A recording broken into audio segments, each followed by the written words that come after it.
Overthinking and second guessing yourself is normal. Whether you're stressing out about decisions you've made or something you have to decide, replaying social situations like, did they misunderstand me? Are they rejecting me? Or asking God for guidance for an issue, but then you're still second guessing if you're getting it right. You can stop fighting your overthinking and start working with it. Today, I want to show you 3 gentle steps you can take with God whenever you catch yourself overthinking. Step 1 is notice. Step 2, turn. And step 3 is where your guidance stops feeling elusive and it turns into a real ongoing conversation with God that's just going to help you figure out, okay, what's my next move? So let's get into this 3-step process of meeting your overthinking in a different way. Step 1 of noticing, you're just recognizing what's actually going on in the moments that you're overthinking, in the moments that you keep second guessing yourself. You're just asking yourself, in my body, what am I feeling right now? Is it tight, hot, numb? What's happening? Sometimes it's a throbbing in a part of your body. Whatever it is, what is my mind saying right now? Maybe you're telling yourself, they're going to reject me, or I'm going to mess this up, right? And you're just bringing those emotional lies, those fearful stories, you're just bringing them to the light.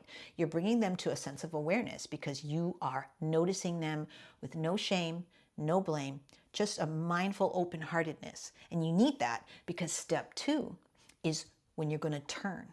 You're turning to God.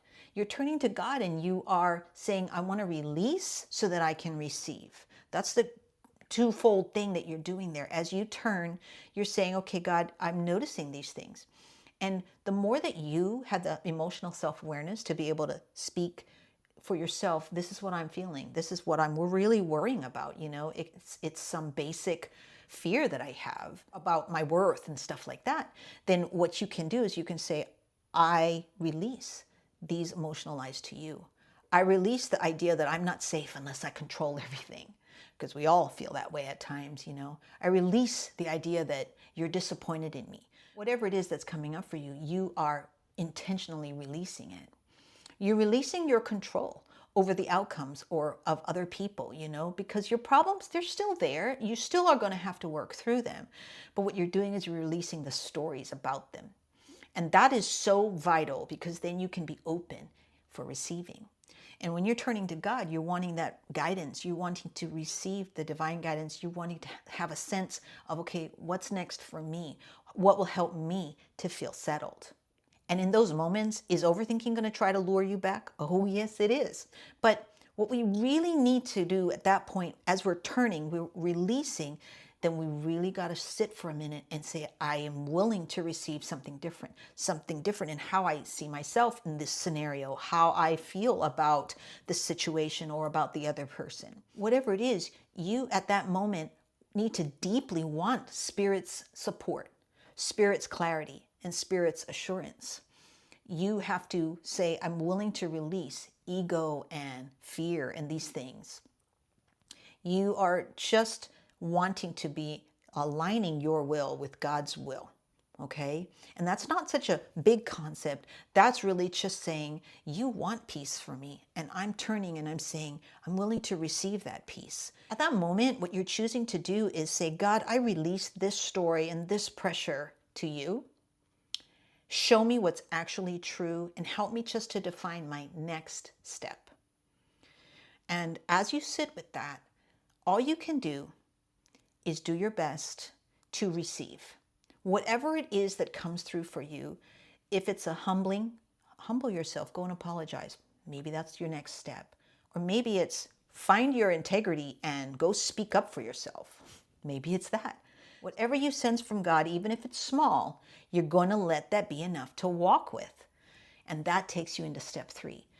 Step 3 is walk. You take action, you move forward, as well as you come back and you acknowledge with God in a prayerful back and forth with Spirit, where you're just seeking to understand, okay, how did that really shape me? How did that shape the dynamic of my situation?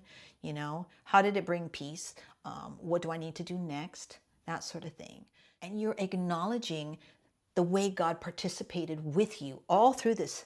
You went through the noticing of your overthinking. You stopped and you turned and you said, I want to release all this baggage so that I can receive something deeper, something more meaningful.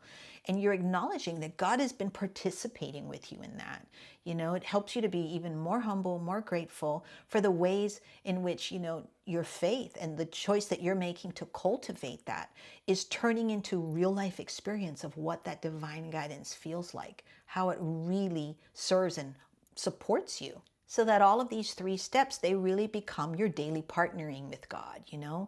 It's just this rhythm that you fall into, and it becomes something that feels very fluid and feels natural because you practice. What could that look like in real life when you want to put this trust process into action whenever you're overthinking? You're obsessing over a decision you have to make and you're second guessing yourself, wondering, what if I choose wrong? And then you start. Step 1, notice. Okay, I'm stuck in analysis mode. My mind is looking for 100% guarantee. I'm noticing how that feels in my body, what I'm thinking, and all of that. Step 2, you turn. You turn to God to release and receive. You're saying, God, I release the lie that there's only one way to do this or one perfect path, and that if I don't take the right one, I'm going to ruin everything. You've got to start there.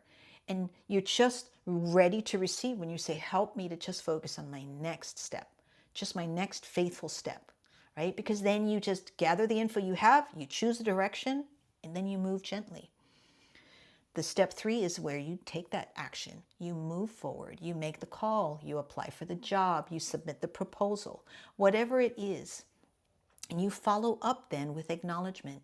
What you're acknowledging in that moment is both that you are learning to trust God more as well as trust yourself more.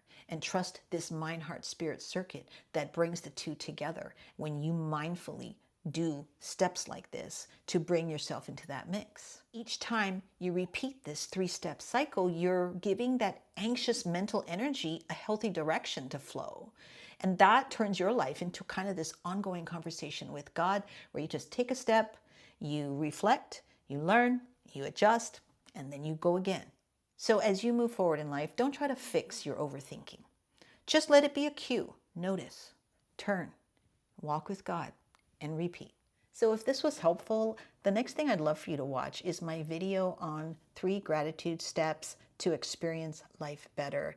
It's a spirit-led practice that I think pairs pretty well with what you just learned today so that you can kind of just keep walking on your own balance journey and feel more grounded and supported along the way. The link is on the screen so you can tap it to keep going. And also, this was the final episode of my Divine Guidance Journey series. So check out the playlist here if you want to go further.